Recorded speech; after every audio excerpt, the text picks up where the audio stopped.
Mister, è normale un po' di delusione perché si sapeva che si andava incontro a una partita contro una squadra particolarmente attrezzata e compatta a livello difensivo, si è partiti bene, con molta aggressività, si è trovato il gol che ha sbloccato il risultato e poi nel secondo tempo ovviamente la delusione di questo pareggio come l'hai vista?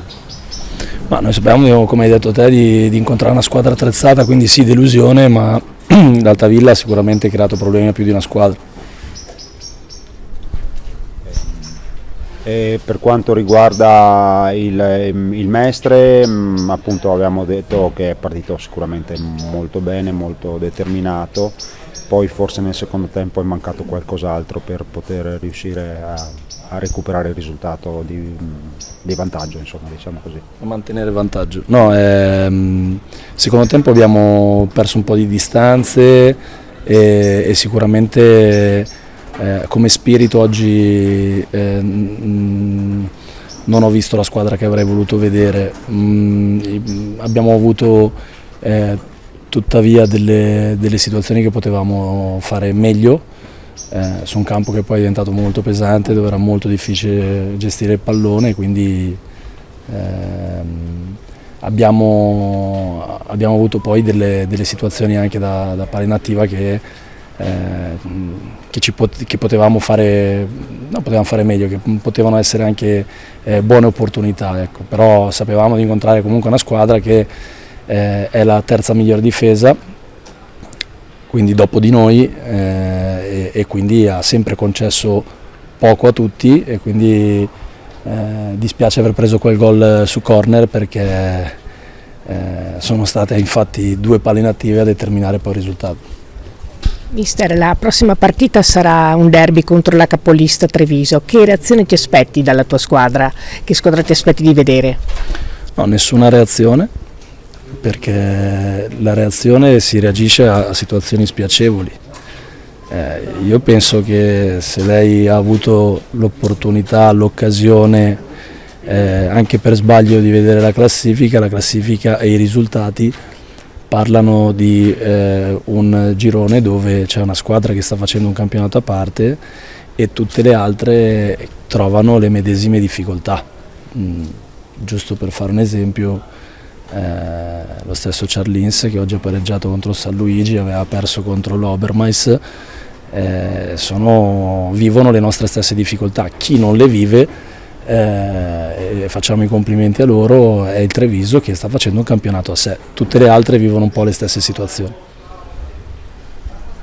Abbiamo avuto anche la notizia che probabilmente verrà data la possibilità di accesso finalmente anche ai tifosi del Mestre per la trasferta a Treviso, e questo dal punto di vista sportivo è sicuramente una bella notizia.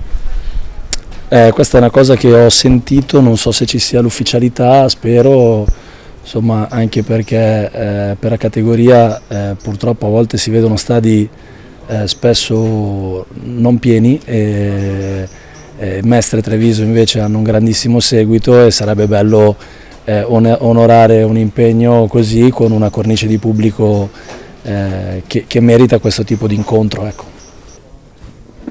Giordano, autore di un bellissimo gol su punizione, peccato poi il risultato è stato quello che è stato, ma insomma, come hai visto il Mestre, e poi descrivici anche il tuo gol.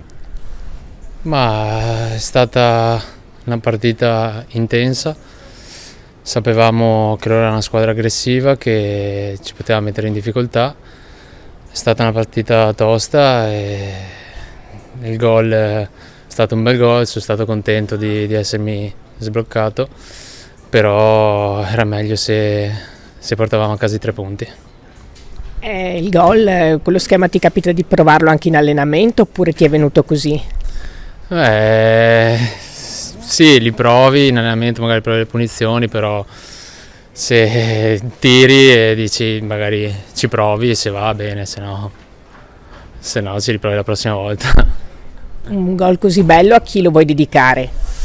Lo dedico alla squadra, lo dedico ai ragazzi che magari mi stanno vicino, magari anche in un momento dove non sono al 100%, quindi lo dedico a loro.